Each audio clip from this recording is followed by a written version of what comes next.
पुर्खाले सिर्जेको सम्पत्ति हाम्रो कला र संस्कृति। भक्तपुर नगरपालिकाको प्रस्तुति खोपसा भक्तपुर आवाज। पुर्खाले सिर्जेको सम्पत्ति हाम्रो कला र संस्कृति। सुजलपा नमस्कार। भक्तपुर नगरपालिकाद्वारा सञ्चालित रेडियो प्रस्तुति खोपसा भक्तपुर आवाजमा यहाँलाई हार्दिक अभिवादन।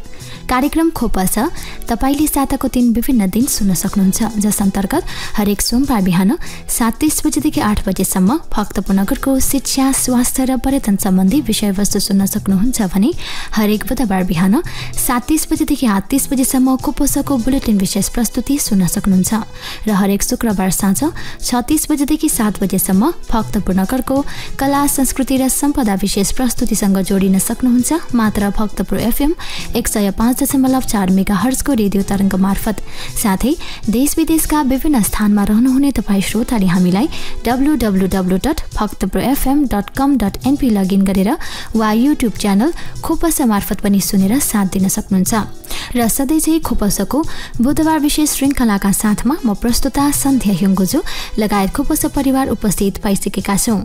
आजको श्रृङ्खलामा जेठ 29 र 30 गते आयोजित role of management in economic development विषयक राष्ट्रिय गोष्ठीको उपलब्धि, सहभागिता सँगसँगै खोप कलेजमा अध्यापनरत विषयहरू, कलेजको शैक्षिक गतिविधि, अतिरिक्त क्रियाकलाप लगायतका विविध विषयमा खोप कलेजका प्राचार्य रूपक जोशीसँग अन्तरङ्ग कुराकानी गर्नेछौँ। त्यसैगरी खोप अस्पताललाई शय्याको सम्बन्धनपछि स्टाफ नर्सको पढाइ सुचारू, खोप बहुप्राविधिक अध्ययन संस्थानमा विद्यार्थीको चाप, शैक्षिक एवं मानसिक परिवर्तन, पूर्वाधार उपलब्धता सम्बन्धी एक रिपोर्ट सुन्नेछौँ। साथै नयाँ आर्थिक वर्ष 2079-80 को लागि भक्तपुर नगरपालिकाले प्राथमिकतामा राख्नुपर्ने विषय के हो त भन्ने विषयप्रति सर्वसाधारण जनताको प्रतिक्रिया आजको जनताको आवाजमा समेट्नेछौँ। साथमा साताफारीका भक्तपुर नगरपालिकाका विविध गतिविधिहरू छँदैछन्। भक्तपुरलाई ज्ञान विज्ञानको उत्कृष्ट केन्द्र बनाउने भक्तपुर नगरपालिकाको उद्देश्य अनुरूप आज भक्तपुर नगर शैक्षिक सफलतामा निकै अघि बढिरहेको छ। शिक्षामा नमुना साबित शिक्षण संस्थाहरू स्थापना गरेर नगरवासीहरूको मात्र नभई देशवासीकै मन जित्न सफल भक्तपुर नगरपालिकाले शिक्षा क्षेत्रमा गर्दै आइरहेको कार्य सराहनीय रहेका छन्। भक्तपुर नगरपालिकाको स्वामित्वमा सञ्चालित 7 विभिन्न शैक्षिक संस्थाहरूमध्ये खोप कलेज विद्यार्थीहरूका निम्ति एक उत्कृष्ट शैक्षिक गन्तव्य बन्न सफल भएको छ। खोप कलेज देशका शहरदेखि दूरदराजसम्मका विद्यार्थीहरूको रोजाइ बन्न सफल रहँदै आएको छ। स्थापना कालदेखि नै हालसम्म यी संस्थाले विशेष सहुलियतमा गुणस्तरीय शिक्षण सेवा प्रदान गर्दै आइरहेको छ। एक घर एक स्नातक अभियान पूर्ति गर्ने उद्देश्यले खोपो कलेज अन्तर्गत स्नातक तहमा bachelors in physics, bachelors in environmental science, bachelors in business studies, bachelors in social workers र ब्याचलर्स इन बिजनेस म्यानेजमेन्ट अध्यापन भइरहेको छ। विज्ञान, व्यवस्थापन र मानविकीमा स्नातकोत्तर तहसम्म अध्ययन अध्यापन हुने भक्तपुरको एउटै मात्र कलेज खोप कलेज रहेको छ। दक्ष, अनुभवी र मेहनती प्राध्यापकद्वारा अध्यापन हुने यस कलेजले प्रत्येक वर्ष देशभरकै कलेजहरूमध्ये उत्कृष्ट नतिजा निकाल्न सफल हुँदै आएको छ। खोप कलेज भक्तपुर र विश्वविद्यालय अनुदान आयोगको सहकार्यमा आयोजित जेठ 29 र 30 गते role of management in economic development अर्थात् आर्थिक विकासमा व्यवस्थापनको भूमिका विषयमा 2 दिने दोस्रो राष्ट्रिय सम्मेलन भएको थियो।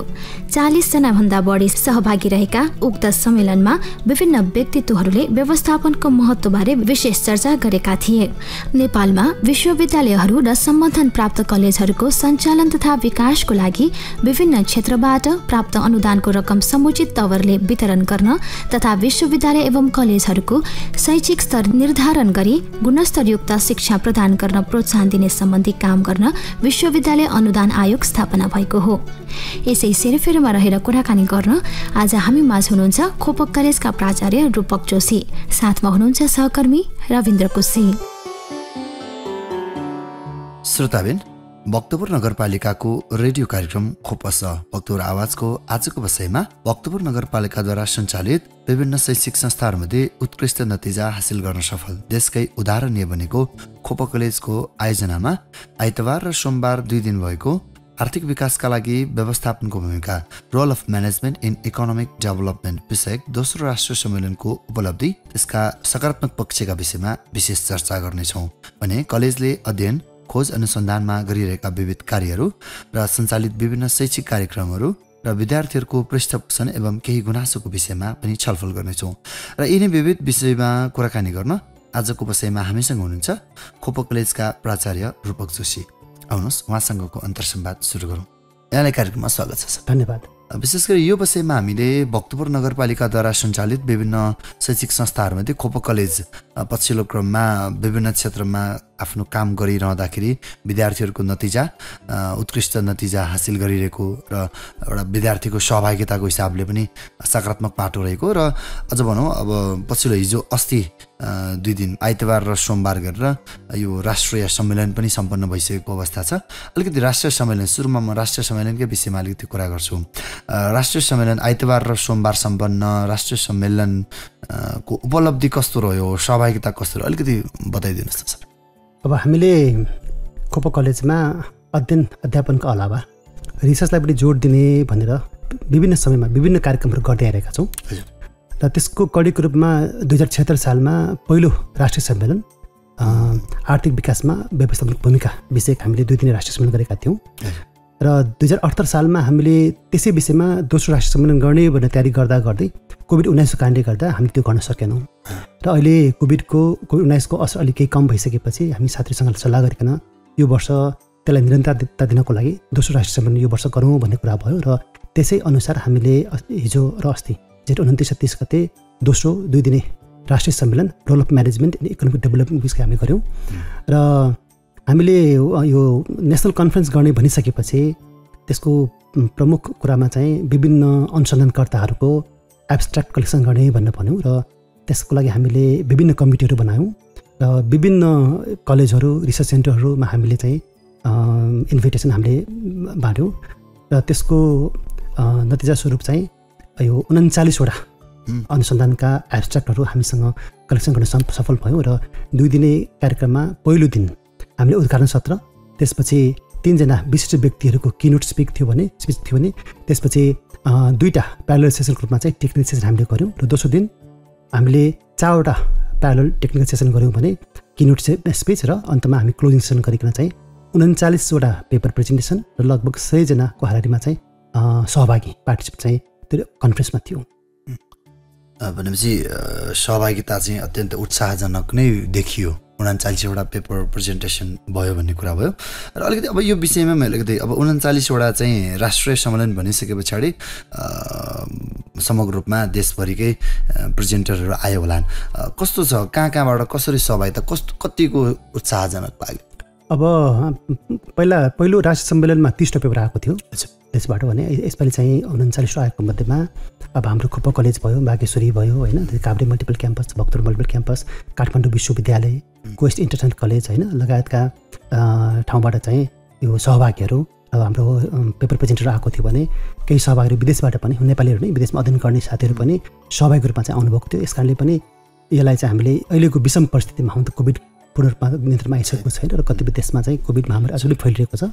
यस्तो अवस्थामा पनि राष्ट्रिय सम्मेलनमा चाहिँ उत्साहपूर्वक सहभागिता भएको नै मान्नुपर्छ। किनभने भन्दा अहिले विश्वविद्यालय अनुदान आयोगको सहकार्यमा हामीले यो जुन 2 दिन कार्यक्रम गऱ्यौँ, विश्वविद्यालय अनुदान आयोगले यो ग्रान्ट पाउनेहरूको लिस्ट चाहिँ धेरै ढिला पब्लिस गर्यो र यो अहिले यो जेठ र असारमा प्रायःसो कलेजहरूमा चाहिँ वर्कसपहरू सम्मेलनहरू चाहिँ यही समयमा भइरहेको अवस्थामा पनि 100 जनाको पार्टिसिपेसन भनेको उत्साहप्रद नै मान्नुपर्छ। अब यो विषयको विषयमा अलिकति प्रश्न पारिदिनुहोस् न। जस्तै role of management in economic डेभलपमेन्टको कुरा आयो, यसमा अब म्यानेजमेन्ट र इकोनोमिक कुरा मात्र जोडिने हो कि अरू विषय पनि जोडियो र यो अब जोडिएका कुराहरू जुन पेपर प्रेजेन्टेसन भयो त्यसको फिडब्याक या पृष्ठपोषण भनौँ अब त्यसको प्रयोग कहाँनिर हुन्छ, के भन्नुहुन्छ यसमा कस्तो? अब हामीले म्यानेजमेन्ट भन्नाले विषयलाई लिएको होइन, हामीले म्यानेजमेन्ट एउटा सिस्टमको रूपमा लिएको हामीले चाहिँ।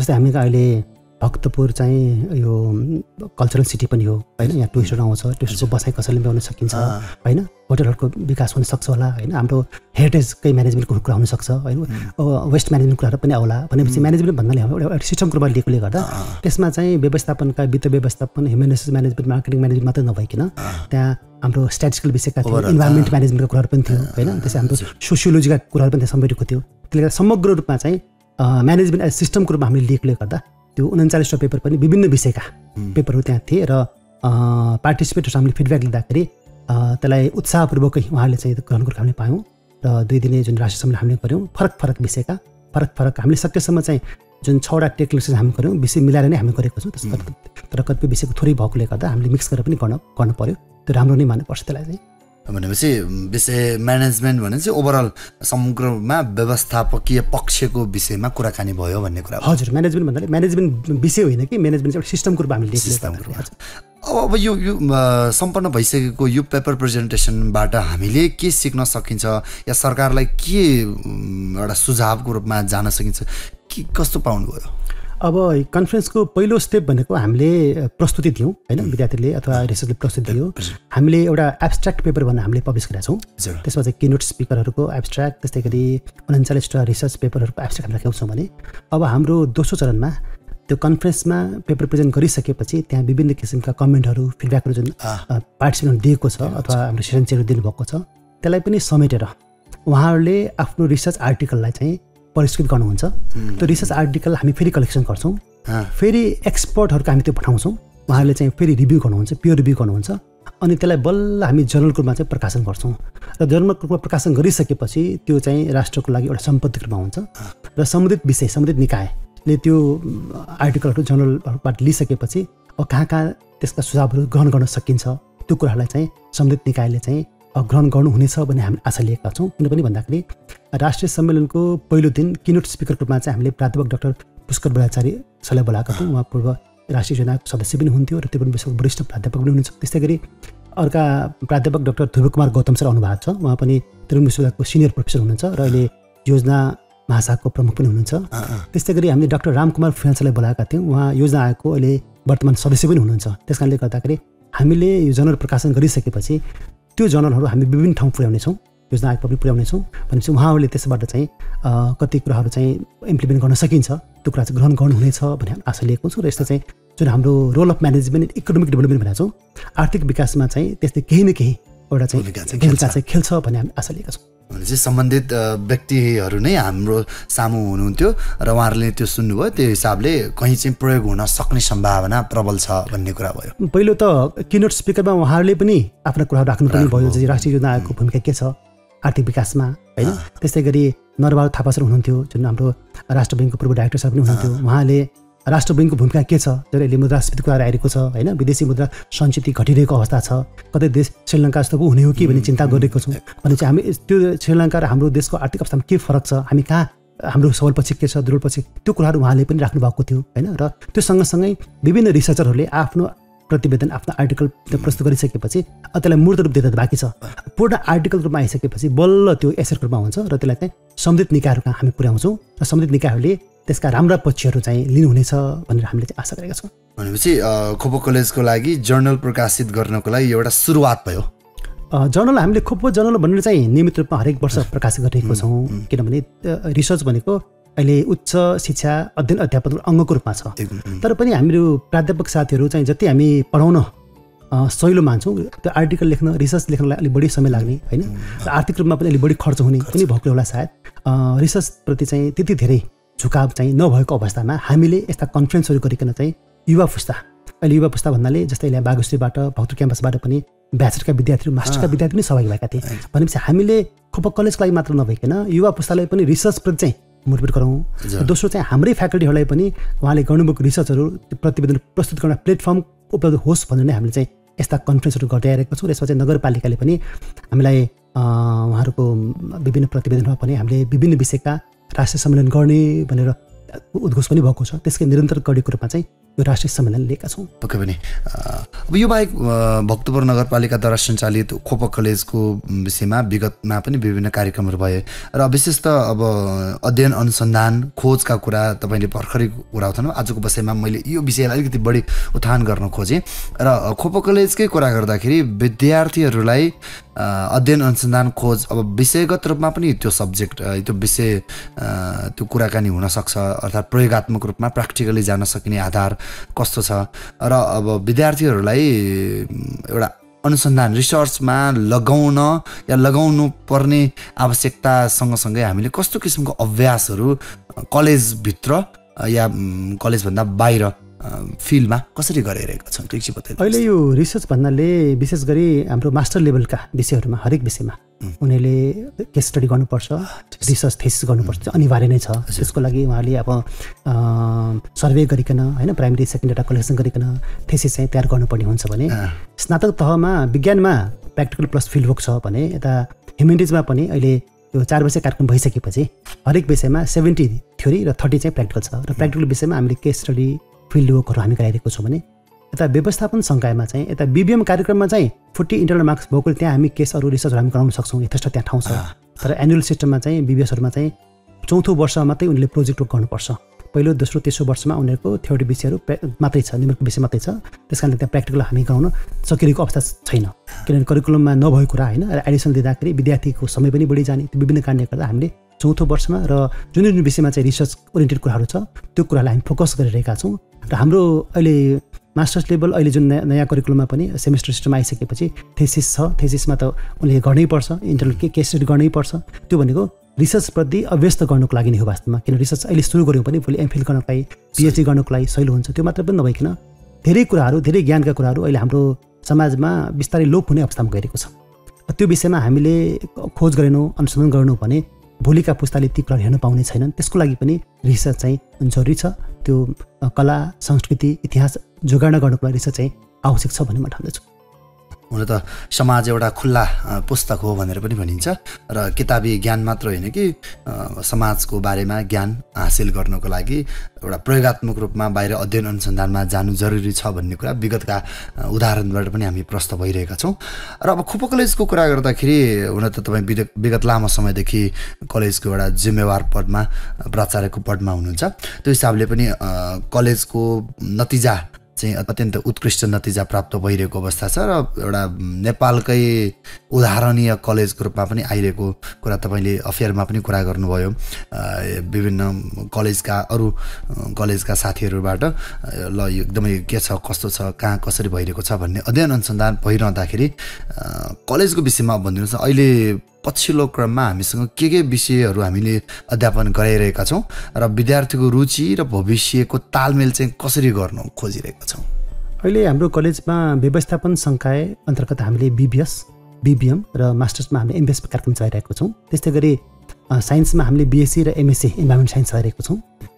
त्यसै गरी यता ह्युमेनिटिज अन्तर्गत हामीले बिए, बिएएसडब्ल्यू र एमए इङ्ग्लिस र एमए इकोनोमिक्स प्रोग्रामहरू पनि चलाइरहेको छौँ र ती सबै प्रोग्राममा गरिकन अहिले खोप कलेजमा लगभग 1500 विद्यार्थीहरू अध्ययन गरिरहेको छ। र अहिलेको अवस्थामा आइपुग्दाखेरि विद्यार्थीहरूको रुचि चाहिँ फरक फरक विषयमा, कहिले कुन विषयमा कहिले कुन विषयमा हुँदै गइरहेको छ। र विशेष गरी अहिले त्रिभुवन विश्वविद्यालयले कतिपय विषयमा 10 जना विद्यार्थी कम्तीमा हुनुपर्ने भन्ने शर्त राखिसकेपछि केही विषयमा त्यो विद्यार्थी सङ्ख्या अपुग भएको कारणले गर्दा अहिले फेरि कलेज पनि धेरै छ, विद्यार्थीसँग धेरै अप्सन पनि छ। त्यस कारणले गर्दा पनि होला सायद केही विषयमा चाहिँ मानविकका केही विषयमा चाहिँ विद्यार्थी सङ्ख्या घट्ने क्रममा छ।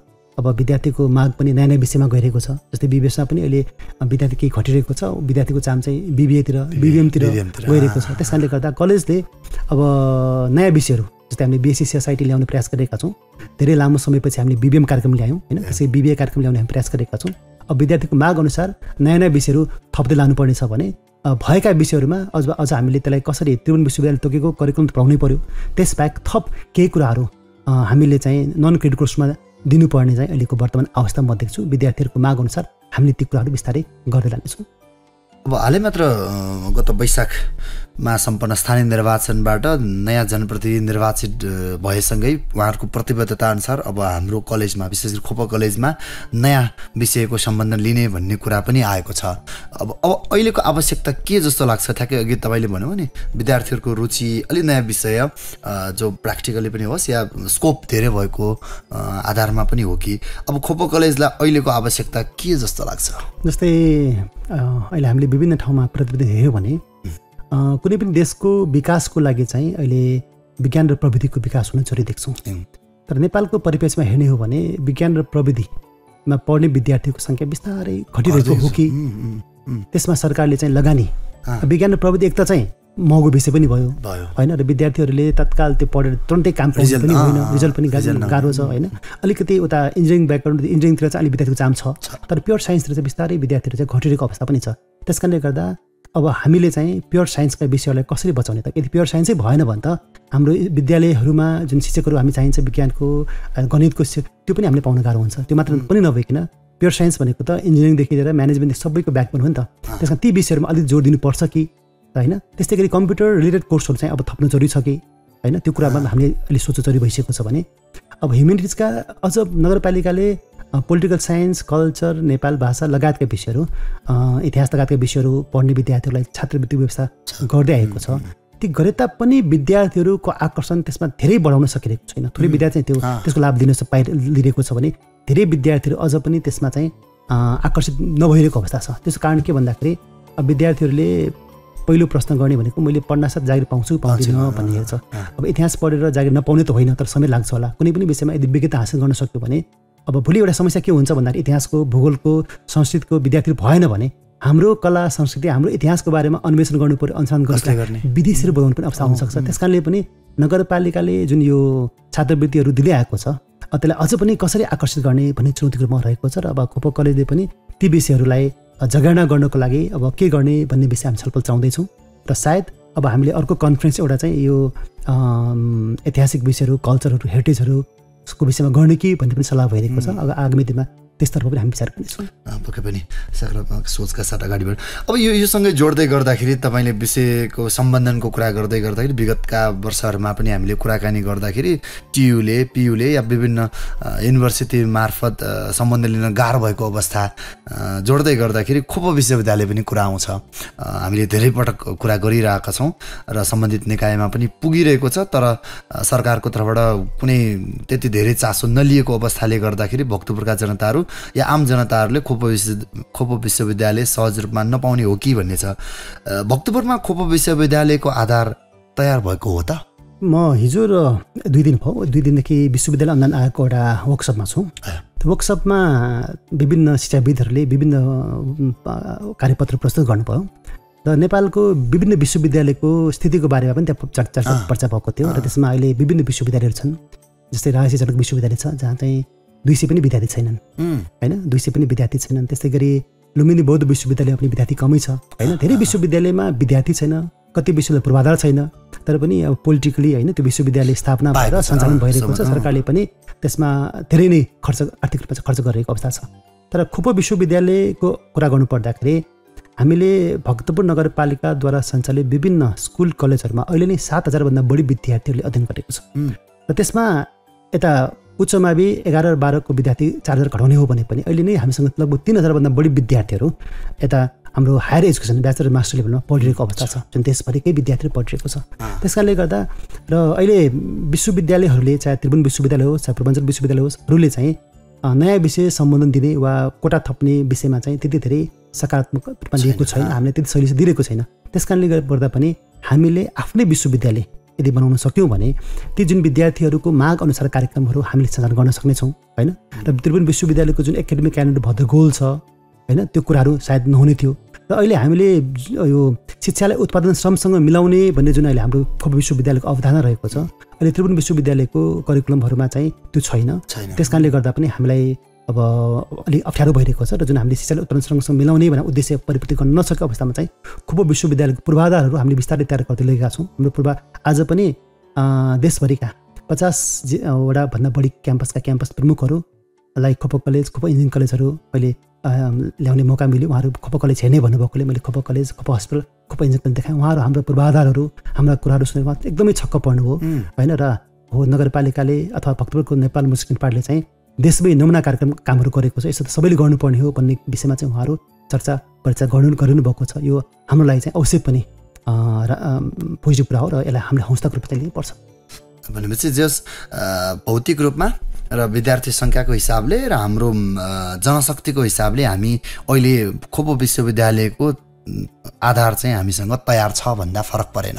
हामी पूर्ण रूपमा हामी तयार छ, किनभने कुनै पनि विश्वविद्यालय बन्नको लागि विश्वविद्यालय अनुदान आयोगले न्यूनतम शर्तहरू हुनुपर्ने क्राइटेरिया जुन तोकेको छ त्यो सम्पूर्ण पुरा भइसकेपछि मात्र विश्वविद्यालय अनुदान आयोगले खोप विश्वविद्यालय अगाडि बढाउँदा हुन्छ भनेर उहाँले चाहिँ सहमति पत्र चाहिँ शिक्षा मन्त्रालयमा अगाडि बढाएको हो। त्यस कारण चाहिँ विश्वविद्यालय हुनको लागि चाहिने जुन न्यूनतम पूर्वाधार छ, कतिपय चाहिँ विश्वविद्यालयमा त्यो पूर्वाधार नभए पनि पाएको अवस्था छ होइन। अहिले अझ पनि कतिपय विश्वविद्यालयहरू बढ्ने क्रममा छ भने खोप विश्वविद्यालयको विधेयक चाहिँ अगाडि नबढाउनु भनेको यो चाहिँ राजनीतिको पूर्वाग्रह नै हो म भन्छु। किनभने खोप विश्वविद्यालयबाट चाहिँ खोप भक्तपुरका जनताले मात्रै लाभ पाउने होइन, देशभरिकै जनताले लाभ पाउने थियो। त्यसमा चाहिँ जति ढिलो हुन्छ त्यो लाभ पाउनबाट चाहिँ जनताहरू त्यतिकै वञ्चित हुन्छ र त्यसको चाहिँ दोष चाहिँ अवश्य पनि हाम्रो सरकारका मन्त्रीले दिनुपर्छ भन्ने मलाई लाग्छ।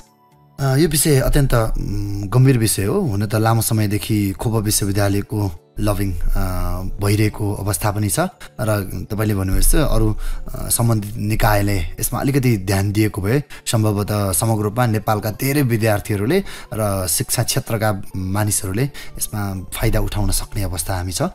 र अहिले भक्तपुर नगरपालिकाद्वारा सञ्चालित विभिन्न शैक्षिक संस्थाहरूमध्ये उत्कृष्ट नतिजा हासिल गर्न सफल हुँदै आएको देशको एउटा उदाहरणीय बनेको खोप कलेजको आयोजनामा आइतबार र सोमबार सम्पन्न भएको राष्ट्रिय सम्मेलनको विषयमा मैले छलफल गऱ्यौँ र यो सँगै खोप कलेजले सञ्चालन गरिरहेका विभिन्न कार्यक्रमहरूको शैक्षिक कार्यक्रमहरूको विषयमा पनि कुराकानी गऱ्यौँ र हामीसँग हुनुहुन्छ खोप कलेजका प्राचार्य रूपक जोशी।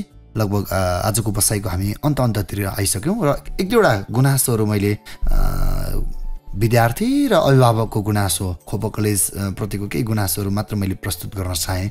जस्तै पढाइ बाहेक भइरहेका विभिन्न क्रियाकलाप या अन्य बाह्य क्रियाकलाप सकारात्मक पक्ष भयो, तर एक दुईवटा पढाइको स्तरको कुरा गर्दाखेरि केही नयाँ शिक्षकहरू भएको हुनाले अलिकति अनुभवी शिक्षक भएको भए अझ राम्रो हुन्थ्यो भन्ने गुनासो छ। त्यही भएर अलिकति अध्यापनको गुणस्तर चाहिँ अलि राम्रो भएन कि भन्ने केही अभावको गुनासोमा के भन्नुहुन्छ? त्यसमा यस्तो छ, अहिले कोभिड-19 पछि कोभिड-19को बेलामा हामीले जुन हाम्रो नियमित कक्षाहरू भौतिक रूपमा गर्न सकेनौँ, त्यो बेला अनलाइन गर्नु पऱ्यो। अनलाइन गर्दाखेरि एक त हामी पनि अनलाइनप्रति अभ्यस्त थिएनौँ, त्यस कारणले गर्दा पनि अनलाइन अध्ययन अध्यापनमा अलिकति समस्या आएको पक्कै पनि हो। एक त हामीसँग टेक्नोलोजीमा हामी त्यति फ्रेन्डली थिएनौँ, हाम्रो इन्टरनेटको गुणस्तर त्यति राम्रो पनि थिएन होइन, त्यस कारणले गर्दा पनि त्यो समस्या आएको भने अब हामी कहाँ हुन त अहिले प्राध्यापकको टर्नओभर रेट चाहिँ अहिले घटेको छ, त्यस्तो विधि छैन। तर केही विषयमा केही प्राध्यापकले छोडिसकेपछि त्यसको ठाउँमा त नयाँ ल्याउनु स्वाभाविक नै भयो र त्यो विषयमा केही विद्यार्थीहरूको केही विषयमा गुनासो आएको होला सायद। त्यो विषयहरूमा हामीले बिस्तारै सुधार गर्दै लगिरहेका छौँ र त्यो विद्यार्थीहरूको गुनासोलाई सम्बन्धित इन्चार्ज मार्फत र हामी मार्फत चाहिँ तत्काल त्यसलाई हामी सुनेर त्यसलाई निवारण गर्ने हामी प्रयासमा छौँ र अहिले सायद गुनासोहरू घटिसकेको अवस्था पनि हुनुपर्छ मेरो विचारमा चाहिँ। त्यति धेरै गुनासो नहुनु पर्ने हो, तर केही विषयमा चाहिँ अवश्य पनि अब शिक्षकहरू छोडेर गइसकेपछि नयाँ शिक्षकहरू ल्याउनु पर्ने अवस्था र नयाँ शिक्षक आइसकेपछि पुरानोले पढाइरहेको ठाउँमा नयाँ हुँदाखेरि जतिसुकै त्यो राम्रो भए पनि कम्पेयर गर्ने रहेछ विद्यार्थीले, त्यसले गर्दाखेरि अलिक गुनासो चाहिँ आएको हुनसक्छ। जस्तै तपाईँले सुरुमै भन्नुभयो 1005 लगभग विद्यार्थीको उपस्थिति हामीसँग छ कलेजमा, तर यति धेरै विद्यार्थी हुँदाहुँदै पनि जस्तै पैसा तिर्ने प्रणाली पुरानै भयो, लाइन बसरी तिर्दा एउटा कक्षा छुट्ने भयो र अर्को समयको चाहिँ त्यति ऊ भएन, समयमै तिर्न पाइएन भन्ने गुनासो पनि आयो। यसलाई अन्य उपाय गर्न सकिने अवस्था छैन र? हामीले गरिसकेका छौँ। त्यसमा चाहिँ अब विद्यार्थीहरू अहिले हामीसँग टेक्नोलोजी फ्रेन्डली नभएको अवस्थाले कारणले भएको हो। अहिले हामीले विद्यार्थीहरूले शुल्क तिर्न लाइन बस्नु जरुरी छैन, लाइन बस्नु पाउने एउटा चाहिँ हामीले चाहिँ व्यवस्था गरेका छौँ, लाइनबाट तिर्दा पनि हुन्छ। तर विद्यार्थीले आफ्नो मोबाइल ब्याङ्किङबाट खल्तीबाट होइन वा हाम्रो कनेक्ट आइपिएस मार्फत डाइरेक्ट पनि तिर्न सकिन्छ, त्यो अनलाइन तिर्न सक्ने व्यवस्था हामीले गरिसकेका छौँ। त्यो विषयमा विद्यार्थीलाई हामीले इन्फर्म पनि गरिरहेका छौँ। त्यो भयो भने विद्यार्थी लाइन बस्नु पर्दैन, अभिभावकहरू कलेज आउनु पर्दैन, घरबाट तिर्न सक्ने व्यवस्था चाहिँ गरिसकेका छौँ। तर पनि विद्यार्थीहरू चाहिँ अझ पनि लास्ट डेमा तिर्ने, लाइन बसेर तिर्ने होइन, त्यो चाहिँ परिपाटी अझ पनि छ। त्यसलाई बिस्तारै हामीले चाहिँ हटाउँदै लाने हामी प्रयास गर्दैछौँ। भनेपछि विद्यार्थीलाई अलि त्यो विषयमा अलिकति सहज ढङ्गमा जान सकेन भन्ने कुरा मात्र भयो होइन। अहिले हामीले विद्यार्थीहरूको लागि अहिले कस्तो भने हामी EMIS जडान गरिसकेपछि एजुकेसन म्यानेजमेन्ट इन्फर्म सिस्टम भनेको छ हामीले, विद्यार्थीलाई हामीले एप्स दिएको छौँ, सफ्टवेयर दिएको छौँ र एप्समा विद्यार्थीले आफ्नो कति ड्यू बाँकी छ होइन त्यो सबै हेर्न मिल्छ, कहिले कहिले कतितिर स्टेटमेन्ट सबै हेर्न मिल्छ। अनि तिर्नको लागि पनि त्यहाँ हामी उसको एकाउन्ट एपसँग लिङ्क छ, त ब्याङ्क खाता हुनु पऱ्यो, ब्याङ्कमा पैसा छ भने चाहिँ उसले सिधा चाहिँ हाम्रो खातामा ट्रान्सफर गर्न सक्छ, त्यो सुविधा चाहिँ हामी दिइसकेको छौँ। तर त्यसलाई अब 20-25% विद्यार्थीहरू चाहिँ अनलाइनमा गइसकेको अवस्था छ, तर अझ पनि धेरै विद्यार्थीले चाहिँ लाने चाहिँ प्रयासमा छौँ। भनेपछि त्यतातिर अलिकति समय दिएको भए सजिलो हुन्थ्यो कि भन्ने मात्र। हस्, भक्तपुर नगरपालिकाको रेडियो कार्यक्रम खोपस भक्तपुर आवाजको आजको बसाइमा भक्तपुर नगरपालिकाद्वारा सञ्चालित खोप कलेजको विषयमा हामीले कुराकानी गऱ्यौँ र यो कुराकानी सँगसँगै कार्यक्रमको अन्तमा आइसक्यौँ हामी र यो कार्यक्रम सुनिरहनु हुने सम्पूर्ण श्रोताहरू र भक्तपुरका जनताहरूमा खोप कलेजको प्राचार्यको तर्फबाट के सन्देश दिन चाहनुहुन्छ? भक्तपुर नगरपालिकाद्वारा सञ्चालित खोप कलेज विशुद्ध गैर नाफामी कलेज हो। यो खोपो कलेज भनेको कसैको निजी कलेज होइन, यो हाम्रो सबैको आफ्नै कलेज हो। त्यस कारणले गर्दा धेरै अभिभावकले आफ्ना नानीहरूलाई हामी कहाँ पढाइरहनु भएको छ र कतिपय अभिभावक अझ पनि खोपो कलेजमा के विषय छ कति छ थाहा पनि नभएर पनि काठमाडौँतिर गएको पनि हामी पाएको छौँ। त्यस कारणले गर्दाखेरि आफ्ना नानीहरूलाई हाम्रो कलेजहरूमा खोपो कलेज लगायत अन्य कलेजहरूमा भएका विषयहरू चाहिँ यही अध्यापन गराउन म अनुरोध गर्न चाहन्छु।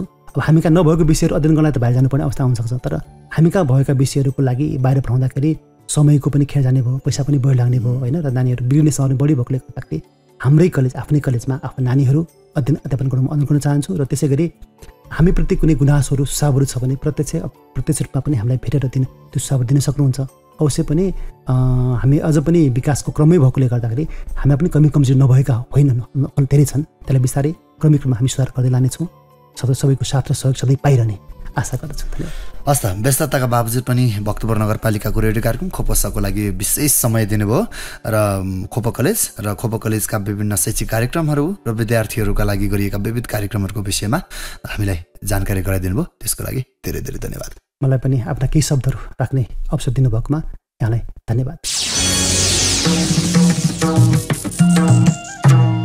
पुर्खाले सिर्जेको सम्पत्ति हाम्रो कला र संस्कृति। भक्तपुर नगरपालिकाको प्रस्तुति खोप साथ भक्तपुर आवाज। कार्यक्रममा पुनः स्वागत। तपाईँ सुन्दै हुनुहुन्छ भक्तपुर नगरपालिकाद्वारा सञ्चालित रेडियो प्रस्तुति खोपा स भक्तपुर आवाज। साथमा छु म प्रस्तुता सन्ध्या सुङ्गोजु। भक्तपुर नगरपालिकाद्वारा सञ्चालित खोप अस्पताललाई 100 शय्याको सञ्चालनको लागि अनुमति प्राप्त भएको छ। प्राविधिक शिक्षा तथा व्यावसायिक तालिम परिषदले 100 शय्याको आफ्नै अस्पताल भएका शिक्षण संस्थाले मात्र पिसिएल नर्सिङको पठन पाठन गराउन पाउने निर्णय गरेको छ। अत खोप अस्पताललाई 100 शय्यामा स्तरोन्नति गर्न लामो समयदेखि प्रयासरत भक्तपुर नगरपालिकालाई 100 शय्यामा अस्पताल सञ्चालन गर्ने अनुमति प्राप्त भएसँगै अस्पतालमा नर्सिङ शिक्षा सञ्चालन गर्ने र अस्पतालको सेवा तथा सुविधाहरू स्तरीय बनाउन उत्साह मिलेको छ। यससँगै प्राविधिक शिक्षाको महत्त्वलाई मनन गर्दै भक्तपुर नगरपालिकाले खोप बहुप्राविधिक अध्ययन संस्थान स्थापना गरेको छ, जस अन्तर्गत स्टाफ नर्स एवं सिभिल इन्जिनियर विषय अध्यापन हुँदै आएको छ।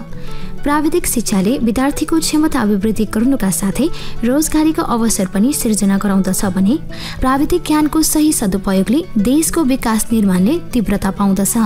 यसै सन्दर्भमा खोप अस्पताललाई 100 शय्याको सम्बन्धनपछि स्टाफ नर्सको पढाइ सुचारू, खोप बहुप्राविधिक अध्ययन संस्थानमा विद्यार्थीको चाप, शैक्षिक एवं मानसिक परिवर्तन, पूर्वाधार उपलब्धता सम्बन्धी जानकारी समेटेर सहकर्मी श्रीराम काशीछुवाले तयार पार्नु भएको रिपोर्ट कार्यक्रमको अबको प्रस्तुतिमा।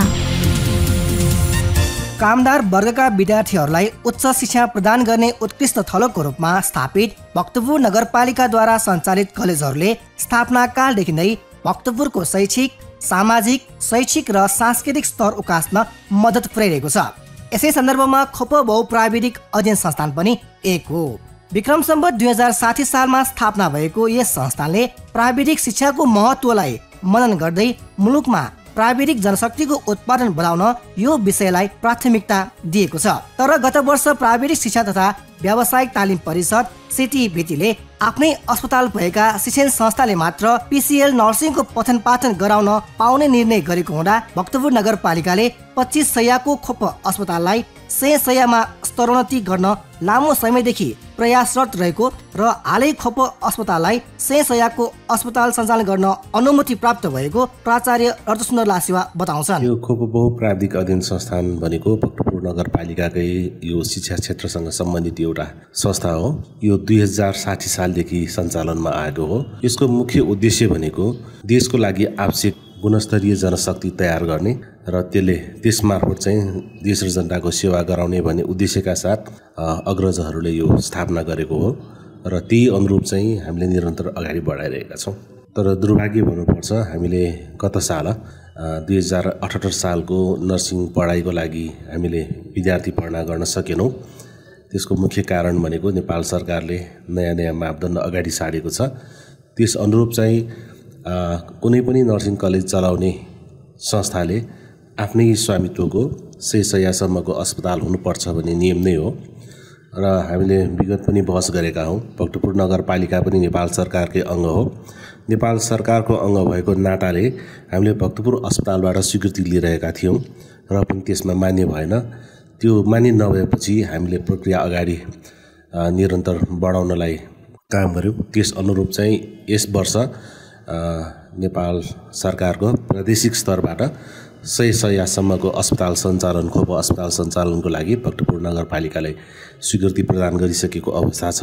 त्यस हिसाबले हामी यस वर्ष फेरि पनि नर्सिङ पढ्न चाहने सम्पूर्ण जनताका छोराछोरीको लागि अवसरको रूपमा हामीले यो खोल्नेछौँ। एसईई को नतिजा प्रकाशन भएपछि अध्ययन गर्न चाहने विद्यार्थीहरूले प्राविधिक शिक्षा तथा व्यावसायिक तालिम परिषद सिटिभिटीबाट लिने प्रवेश परीक्षामा उत्तीर्ण गर्नुपर्ने बताएको छ र त्यसमा उत्कृष्ट अङ्क हासिल गर्ने विद्यार्थीले अझ प्राथमिकता पाउने समेत भनिएको छ। यसको भर्ना प्रक्रिया भनेको अब सिटिभिटीले सूचना प्रकाशित गर्नुपर्ने हुन्छ। त्यो भनेको सामान्यतः अगाडिको प्र्याक्टिस अनुसार यो एसई को रिजल्ट आएको 15-20 दिन पछिबाट सुरु हुन्छ र सूचना हाम्रो तर्फबाट पनि जारी हुन्छ। यसरी फारम भर्ने म्याद सुरु भइसक्यो भनेर जनताको लागि सूचित गर्ने काम हामी आफ्नो वेबसाइट मार्फत पनि गर्छौँ अनि विभिन्न पत्र पत्रिका मार्फत पनि यसरी आइसक्यो भनेर हामी जानकारी गराउँछौँ। त्यही अनुसार आवेदन आह्वान गरिसकेपछि सिटिभिटीले एउटा प्रवेश परीक्षा लिन्छ। त्यो प्रवेश परीक्षामा राम्रोसँग अङ्क ल्याएर जो माथिल्लो नम्बरमा आउँछ उनीहरूले प्रवेश पाउने हुन्छ। प्राविधिक शिक्षा तथा व्यावसायिक तालिम परिषदको सम्बन्धमा भक्तपुर नगरपालिकाबाट स्थापना र सञ्चालन भएको खोप बहुप्राविधिक अध्ययन संस्थानले अन्तर्राष्ट्रिय जगतमा प्रतिस्पर्धा गर्न सक्षम युवा जनशक्ति तयार गरेको छ। यहाँबाट उत्तीर्ण हुने विद्यार्थीहरू अनुशासित, लगनशील, नैतिकवान र इमान्दार भएकाले थप प्रशंसा समेत पाइएको बताइएको छ। यसमा चाहिँ हामीले निरन्तर नै हाम्रोमा यो नर्सिङ विषयमा त्यति फेल भनेकै आएकै छैन। 2-4 जना चाहिँ फेल भए पनि पछि त्यो जुन कम्पार्टमेन्टहरू दिएर उत्तीर्ण भइसकेको अवस्था छ र त्यो पनि अहिले बेसिक साइन्स भन्ने एउटा विषय थप गरिएपछि मात्रै त्यो फेलर रेट अथवा असफल हुने चाहिँ 1-2 जना देखिएको हो। नत्र त्योभन्दा अगाडि त हाम्रो 100% पास हुँदै पनि आएको र त्यसमा धेरै डिस्टिङसन पनि आउने गरेको छ। त्यो हिसाबले फेलको हिसाबमा हाम्रो छैन र 2060 सालदेखिका यो 3 वर्ष पुरा भएका सबै भाइ बहिनीहरू चाहिँ अहिले उत्तीर्ण भइसकेको अवस्था हो। यहाँबाट उत्तीर्ण भएका हाम्रा जुन छोरी बहिनीहरू छन् उनीहरूको कामको मूल्याङ्कन, विभिन्न जनस्तरबाट आउने प्रतिक्रिया, विभिन्न सङ्घ संस्थाबाट आउने चाहिँ हामीलाई आउने प्रतिक्रियाको हिसाबले हेर्दाखेरि हामीले गर्व गर्ने विषय नै छ। उनीहरूको काम राम्रो छ, उनीहरू इमान्दार छन्, उनीहरूले कर्तव्यनिष्ठ भएर काम गरेका छन् भने चाहिँ विभिन्न सङ्घ संस्थाबाट पनि आइरहेको छ।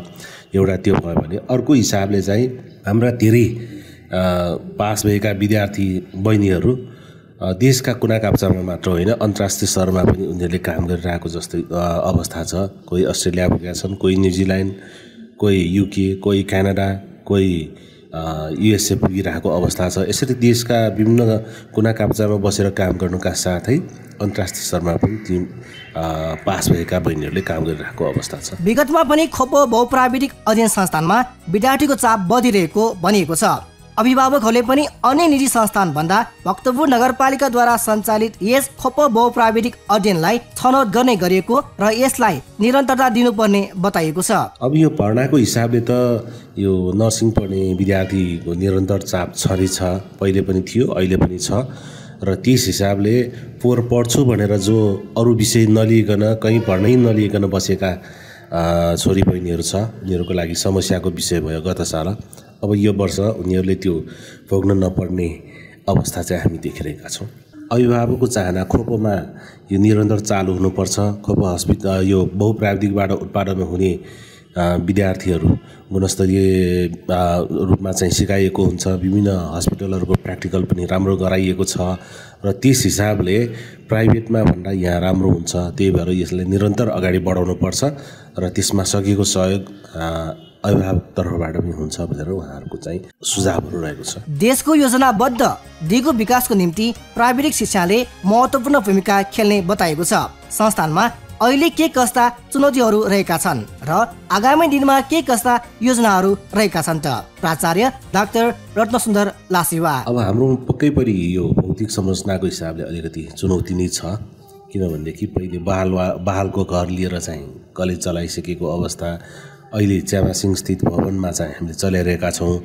त्यो भवनमा पनि कोठाको जुन अवस्था छ अथवा चाहिँ भौतिक पूर्वाधारको हिसाबले अलिकति कोठा सानो भयो भनेर निरन्तर त्यो अनुगमनको बेला सुझाव दिइरहेको अवस्था छ र त्यस्तै विद्यार्थी बहिनीहरूको लागि यो खाजा खाने क्यान्टिनको पनि अलिकति सुविधा हुनुपर्छ भनेर निरन्तर सुझावहरू अनुगमनको क्रममा आइरहेको छ।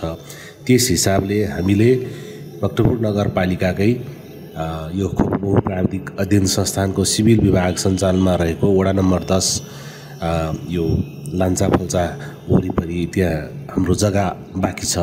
त्यही जग्गामा अब स्थायी संरचना नै बढाएर त्यहाँ एउटा चाहिँ यो बहुप्राविधिकको एउटा कम्प्लेक्स जस्तै बनाएर अगाडि बढ्ने हिसाबले हामीले तयारीहरू थालेका छौँ। त्यो कम्प्लेक्समा स्थायी संरचना बनिसकेपछि अहिले भोगिरहेको जुन कोठाको साइज अथवा आकार सानो भएको भन्ने गुनासो छ, अनि क्यान्टिन छैन भन्ने अवस्था छ, यो पार्किङमा अलिकति समस्या भयो भने छ, अनि हस्पिटलमै यो क्लासहरू सञ्चालन गर्दाखेरि जुन ध्वनि प्रदूषणले गर्दाखेरि अलि समस्या छ भन्ने कुरा आइरहेको छ, त्यो पनि समाधान हुन्छ भन्ने चाहिँ हामीले विश्वास लिएका छौँ। भक्तपुर नगरपालिकाद्वारा सञ्चालित संस्थानले सर्वसाधारण जनताका छोराछोरीहरूलाई कम शुल्कमा उच्च शिक्षा प्रदान गर्दै आइरहेको छ। समाजलाई बुद्धिजीवीकरण गर्ने काममा सहयोग गर्न, नयाँ पुस्तालाई 21औं शताब्दीका चुनौतीहरू सामना गर्न सक्ने बनाउन, शिक्षालाई उत्पादन र श्रमसँग मिलाउन र श्रमलाई सम्मान गर्ने नागरिक तयार गर्दै आइरहेको छ। प्राविधिक शिक्षाले विद्यार्थीको क्षमता अभिवृद्धि गर्नुका साथै रोजगारीको अवसर पनि सृजना भएको नगरपालिका स्रोतले जनाएको छ। खोप सको लागि श्रीराम काशीसाको रिपोर्ट।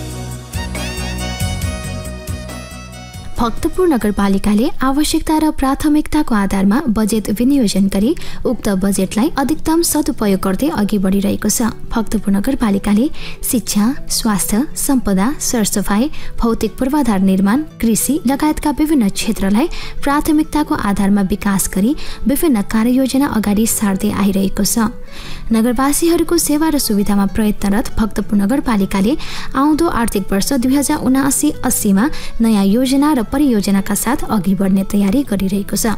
यसै सन्दर्भमा नयाँ आर्थिक वर्ष 2079-80 का लागि भक्तपुरको प्राथमिकतामा राख्नुपर्ने विषय के होला त भन्ने विषयप्रति सर्वसाधारणको प्रतिक्रिया सुनौ आजको जनताको आवाजमा।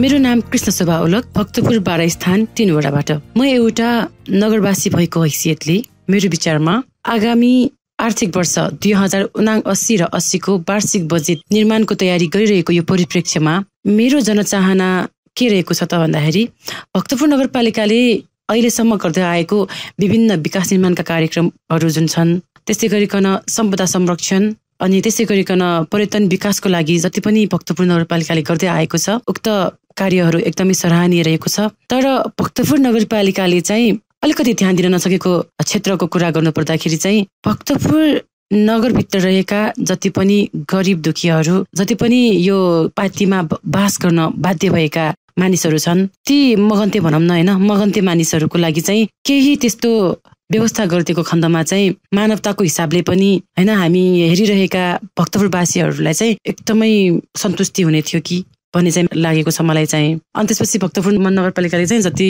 यो शैक्षिक क्षेत्रमा गरेको उन्नतिहरू भयो, स्वास्थ्य क्षेत्रमा गरेको जुन कामहरू भयो, त्यो विभिन्न कामहरूबाट चाहिँ हामी एकदमै खुसी छौँ होइन। मेरो विचारमा चाहिँ त्यति गरिदिनु भयो भने चाहिँ एकदम राम्रो हुन्छ। र साथै जति पनि यो सडकमा रहेका विभिन्न कुकुरहरू छन् नि, फुस्या कुकुरहरूदेखि लिएर भोला कुकुरहरू छन्, तिनीहरूलाई पनि एउटा छुट्टै हुन्छ नि त्यो ठाउँको व्यवस्था अथवा कुनै एउटा संस्था खोलेर चाहिँ उनीहरूलाई चाहिँ खुवाउने त्यस्तो व्यवस्थाहरू गरिदिनु भयो भने, अथवा फुस्या कुकुरहरूलाई चाहिँ कन्ट्रोलमा राखिदिनु भयो भने, अथवा विभिन्न त्यो सुईहरू लगाएर हुन्छ नि, त्यसले मानिसहरूमा पर्न गएको नकारात्मक असरबाट चाहिँ हामी बस्न सक्छौँ कि भन्ने चाहिँ मेरो राय छ। म रत्नश्वरी चौहाल। हामीले शिक्षा क्षेत्रमा गरिबीका कारणहरू शिक्षा लिन पाइराखेका छैन, शिक्षाबाट वञ्चित भइराखेको हामीले सुनेका छौँ।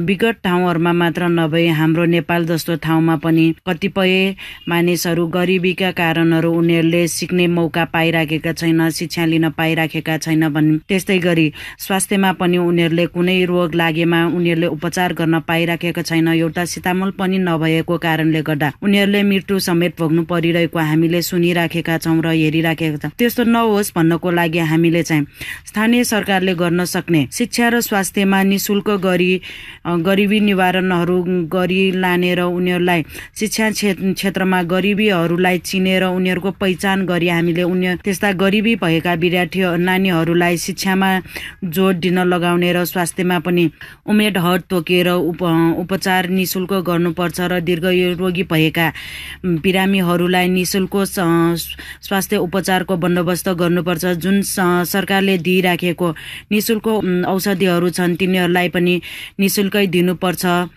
यस्तो गरेको खण्डमा गरिबी भएर पैसा नभएको खण्डमा कसैले अकालमै मृत्यु भोग्नु नपर्ने हुन्छ। त्यही भएर उनीहरूलाई स्वास्थ्य र शिक्षामा हामीले राम्रो व्यवस्था गर्न सक्यो भने अझ राम्रो हुनेछ। हाम्रो समाज शिक्षा र स्वास्थ्यमा सुसंस्कृत भएर अघि बढ्नेछ। आर्थिक वर्ष 2079-80 को वार्षिक बजेट तर्जुमा सम्बन्धी भक्तपुर नगरपालिकाले जुन अहिले नगरवासीहरूसँग राय सुझाव सङ्कलन गर्दै हुनुहुन्छ, मेरो तर्फबाट पनि भक्तपुर नगरपालिकाको वार्षिक बजेटको लागि केही सुझाव म राख्न चाहन्छु। अहिले भक्तपुर नगरपालिकामा धेरैजसो युवाहरू वैदेशिक रोजगारीमा जाने सिलसिला चलिरहेको छ र यसलाई रोकथाम गर्नको लागि यहाँ स्थानीय तहबाटै युवाहरूलाई रोजगारी सिर्जना गर्न सकेको खण्डमा केही हदमा कम हुने मैले आशा लिएको छु र रोजगारी सिर्जना गर्नको लागि विभिन्न व्यावसायिक तालिमहरूलाई अझ तीव्र रूपमा सञ्चालन गर्नुपर्ने मैले आवश्यकता देखेको छु। तसर्थ विभिन्न व्यावसायिक तालिमहरूलाई बढी जोड दिन हुन म भक्तपुर नगरपालिकालाई अनुरोध गर्दछु र आशा छ यस बजेटमा पनि अधिक मात्रामा चाहिँ यो विभिन्न प्रशिक्षण र तालिमहरू सञ्चालन गर्नुहुनेछ। म तुलसी नारायण माताङ, म इटाछे 2 वडा भक्तपुरमा बस्छु। यस नगरपालिकाको आगामी बजेट तर्जुमाको सम्बन्धमा जुन राय तथा सुझावको लागि हामी आम जनताको चासो र विचारलाई समावेश गर्ने उद्देश्यले प्रतिक्रियाको माग गरेको छ। वास्तवमा त्यो नै एकदम राम्रो कुरा हो र यस विषयमा म नि आफ्नो केही धारणा भन्न चाहन्छु। वास्तवमा देशको सर्वाङ्गीन विकासको लागि युवा तथा रोजगार अत्यन्तै महत्त्वपूर्ण विषय अथवा मेरुदण्ड नै हो भन्न चाहन्छु। साथै विगतका समयमा जुन गरे नि जस्तै शिक्षा, स्वास्थ्य, खानेपानी, कृषि, खेलकुद अनि धर्म संस्कृतिको जगेर्ना जस्ता आदि कुराहरूमा ध्यान दिएर बजेटलाई राम्रो विकास र व्यवस्थापन गरेको छ। त्योलाई निरन्तरता दिनु नै पर्छ। अनि जस्तै अघि भने जस्तै म जस्तै कयौँ जिम्मेवार युवाले रोजगारको अभावमा चिन्तित बनेर आर्थिक कमजोरका कारण अगाडि बढ्न खुट्टा काम्ने समस्या नहोस् भनी तोलतोलमा निरीक्षण गरी सिपमूलक तालिम दिने अथवा उनीहरूको कामकाजको व्यवस्था गरिदिन पनि बजेट ल्याउनु पर्छ भन्ने चाहिँ मेरो धारणा छ है। पुर्खाले सिर्जेको सम्पत्ति हाम्रो कला र संस्कृति। भक्तपुर नगरपालिकाको प्रस्तुति खोप साथ भक्तपुर आवाज। कार्यक्रममा पुनः स्वागत। तपाईँ सुन्दै हुनुहुन्छ भक्तपुर नगरपालिकाद्वारा सञ्चालित रेडियो प्रस्तुति खोपल्सा भक्तपुर आवाज। साथमा छु म प्रस्तुता सन्ध्या सुङ्गो छु। श्रोता, हामी कार्यक्रमको अन्तिम प्रस्तुतिमा छौँ। साताभरिका भक्तपुर नगरपालिकाका विविध गतिविधिहरूका साथमा छिन् सहकर्मी सरिता दुवाल। भक्तपुर नगरपालिकाका प्रमुख सुनिल प्रजापतिको प्रमुख आतिथ्यमा भक्तपुर नगरपालिकाको आर्थिक वर्ष 2079-80 को बजेट तर्जुमाको सन्दर्भमा नगरभित्रका सामुदायिक तथा संस्थागत विद्यालयका प्रधानाध्यापक तथा प्रतिनिधिहरूबाट राय सुझाव सङ्कलन सम्बन्धी कार्यक्रम सम्पन्न भएको छ। कार्यक्रममा प्रमुख अतिथि प्रजापतिले नेपाल मजदुर किसान पार्टीले घोषणा पत्रमा जाहेर गरेको प्रतिबद्धता अनुसार शिक्षा, स्वास्थ्य, खानेपानी र सरसफाइका कार्यहरूलाई विशेष प्राथमिकतामा राख्दै कार्य गरिरहेको जानकारी दिनुहुँदै विगतमा चाहिँ जनताको राय सुझाव सङ्कलन गरी प्राथमिकताको आधारमा बजेट विनियोजन गर्दै जाने बताउनु भएको छ। शिक्षाले समाज परिवर्तन गर्ने हुँदा शिक्षा क्षेत्रमा लगानी गर्न कन्जुस्याइ गर्न नहुने बताउनु हुँदै भक्तपुर नगरपालिकाभित्र सञ्चालित सामुदायिक विद्यालयहरू तुलनात्मक रूपमा राम्रो भए तापनि अझ गुणस्तरीय बनाउनु पर्नेमा जोड दिनु भएको छ। कार्यक्रममा उपप्रमुख रजनी जोशीले भक्तपुर नगरपालिकाको शिक्षा, स्वास्थ्य, सरसफाइ र सम्पदा संरक्षण सम्बन्धी कार्यलाई खोपो मोडलको रूपमा देशैभरि चर्चा परिचर्चा हुनुमा जनप्रतिनिधिहरू तथा कर्मचारीहरू मात्र नभई सम्पूर्ण शिक्षण संस्थाहरू र नगरवासीहरूको अतुलनीय सहयोग रहेको बताउनु भएको छ। उहाँले सामुदायिक विद्यालयमा विज्ञान प्रयोगशालाको व्यवस्था गर्दै एक घर एक स्नातकलाई निरन्तरता दिँदै भक्तपुरलाई ज्ञान विज्ञान र प्रविधिको केन्द्र बनाउन भक्तपुर नगरपालिकाले खोपो विश्वविद्यालय स्थापना गर्ने लक्ष्य राखेको बताउनु भएको छ। कार्यक्रममा राय सुझाव संकलनको क्रममा प्याप्सन भक्तपुरका अध्यक्ष रमेश चन्द्र श्रेष्ठ, प्रधानाध्यापकहरू महेन्द्र गोपाल कर्मचार्य, राम हादा लगायतले नगरको शैक्षिक स्तर उकास्न नगरपालिकाको आगामी वार्षिक बजेटमा सामुदायिक र संस्थागत विद्यालयहरू बीच विभेद नराखी तालिम कार्यक्रमहरू सञ्चालन गरिनुपर्ने, विद्यार्थीहरूलाई दिइने छात्रवृत्तिलाई सामुदायिक र संस्थागतमा अध्ययनरत विद्यार्थीहरू बीच न्यायोजित रूपमा वितरण गर्नुपर्ने, स्थानीय पाठ्यक्रमको पाठ्यपुस्तक तयार गर्नुपर्ने, पाठ्यक्रम प्रबोधीकरण कार्यक्रम, प्रयोगशाला, लाइब्रेरी, श्रव्य दृश्य सामग्री, इन्टरनेट, सूचना प्रविधि तथा आधुनिक शैक्षिक सामग्रीहरूको व्यवस्थाका लागि बजेट विनियोजन गर्नुपर्ने लगायतका सुझावहरू दिनुभएको थियो। बागमती प्रदेशका मुख्यमन्त्री राजेन्द्र प्रसाद पाण्डेको प्रमुख आतिथ्यमा संघीय मामिला तथा सामान्य प्रशासन मन्त्रालयको आयोजनामा र प्रदेश सरकारको सहकार्यमा बागमती प्रदेश अन्तर्गतका स्थानीय तहका नवनिर्वाचित प्रमुख, अध्यक्ष र उपप्रमुख उपाध्यक्षहरूका लागि स्थानीय सरकार सञ्चालन तथा स्थानीय विकास सम्बन्धी 2 दिने अभिमुखीकरण कार्यक्रमको उद्घाटन सोमबार हेटौडामा सम्पन्न भएको छ। कार्यक्रममा मुख्यमन्त्री पाण्डेले नेपालको संविधानले स्थानीय तहलाई कार्यपालिका, व्यवस्थापिका र न्यायपालिकाको अधिकार सहित अधिकार सम्पन्न बनाएको बताउनु हुँदै अधिकार सम्पन्न स्थानीय तहको विकासको गति पनि तीव्र हुने बताउनु भएको छ। मुख्यमन्त्री पाण्डेले सबै स्थानीय तहले फोहोरलाई वैज्ञानिक ढंगले व्यवस्थापन गर्नुपर्नेमा जोड दिनुभयो। साथै बागमती प्रदेश अन्तर्गतका 13 वटा अस्पतालमा विशेषज्ञ सेवा उपलब्ध गराउने योजना रहेको उल्लेख गर्नुहुँदै उहाँले यस प्रदेशले कृषि औजार कारखाना र रासायनिक मल कारखाना खोल्न आवश्यक तयारी गरिरहेको समेत बताउनुभयो। उद्घाटन कार्यक्रम पश्चात भएको समूहगत अभिमुखीकरण कार्यक्रममा भक्तपुर नगरपालिकाका प्रमुख सुनिल प्रजापतिले भक्तपुर नगरपालिकाले बजेट निर्माणको क्रममा विभिन्न समितिहरू गठन गरी वार्षिक बजेटलाई यथार्थपरक र जनचाहना अनुरूप बनाउन बजेट निर्माणको लागि नगरवासीहरूबाट आवश्यक राय सुझाव संकलन गर्दै आइरहेको बताउनुभयो। अभिमुखीकरण कार्यक्रममा बागमती प्रदेश अन्तर्गतका 13 वटाका 119 वटा स्थानीय तहका प्रमुख, उपप्रमुख तथा अध्यक्ष र उपाध्यक्षहरूको सहभागिता रहेको थियो। भक्तपुर नगरपालिकाबाट सञ्चालित भक्तपुरको च्यामासिंह स्थित खोप अस्पताललाई 100 शय्याको अस्पताल सञ्चालनको लागि अनुमति प्राप्त भएको छ। मिति 2078 फागुन 1 गतेदेखि लागू हुने गरी 6 महिना परीक्षण काल रहने गरी प्रदेश स्वास्थ्य निर्देशनालयले 1 वर्षको लागि 100 शय्याको अस्पताल सञ्चालनको लागि अनुमति प्रदान गरेको छ। सोही क्रममा भक्तपुर नगरपालिकाका प्रमुख सुनिल प्रजापतिले प्राविधिक शिक्षा तथा व्यावसायिक तालिम परिषद CTVT आफ्नै 100 शय्याको आफ्नै अस्पताल भएका शिक्षण संस्थाले मात्रै PCL नर्सिङको पठन पाठन गराउन पाउने निर्णय गरेको हुँदा भक्तपुर नगरपालिकाले 25 शय्याको खोप अस्पताललाई 100 शय्यामा स्तर उन्नति गर्न लामो समयदेखि प्रयासरत रहेको र हालै खोप अस्पताललाई 100 शय्याको अस्पताल सञ्चालन गर्न अनुमति प्राप्त भएको बताउनु भएको छ। 100 शय्याको क्षमतामा खोप अस्पताल सञ्चालन भएसँगै अस्पतालको सेवा तथा सुविधाहरूलाई स्तरीय बनाइँदै लगिने बताउनु हुँदै उहाँले नर्सिङ शिक्षा सञ्चालन हुने भएसँगै विद्यार्थीहरूमा उत्साह थपिएको बताउनु भएको छ। खोप अस्पतालले हाल दैनिक 600 भन्दा बढी बिरामीहरूलाई सेवा प्रदान गर्दै आएकोमा जनताले थप सेवाको आशा गरेको बताएका छन्। हालै सम्पन्न स्थानीय तहको निर्वाचनमा खोप अस्पताललाई 100 शय्यामा स्तर उन्नति गरी सुविधा सम्पन्न अस्पतालको रूपमा विकास गर्ने घोषणा पत्रमा समेत उल्लेख गरिएको छ। खोपो इन्जिनियरिङ कलेज र खोपो कलेज अफ इन्जिनियरिङमा कार्यरत प्राविधिकहरूबीच बिहिबार भक्तपुर नगरपालिकाको लागि नेपाल मजदुर किसान पार्टीको प्रतिबद्धता पत्र 2079 बारे अन्तर्क्रिया कार्यक्रम सम्पन्न भएको छ। कार्यक्रममा नगर प्रमुख प्रजापतिले नगरवासीहरूको व्यक्तिगत स्वास्थ्य विवरण तयार गरी घरदैलो नर्सिङ सेवालाई थप प्रभावकारी बनाउँदै लाने योजना रहेको बताउनुभयो।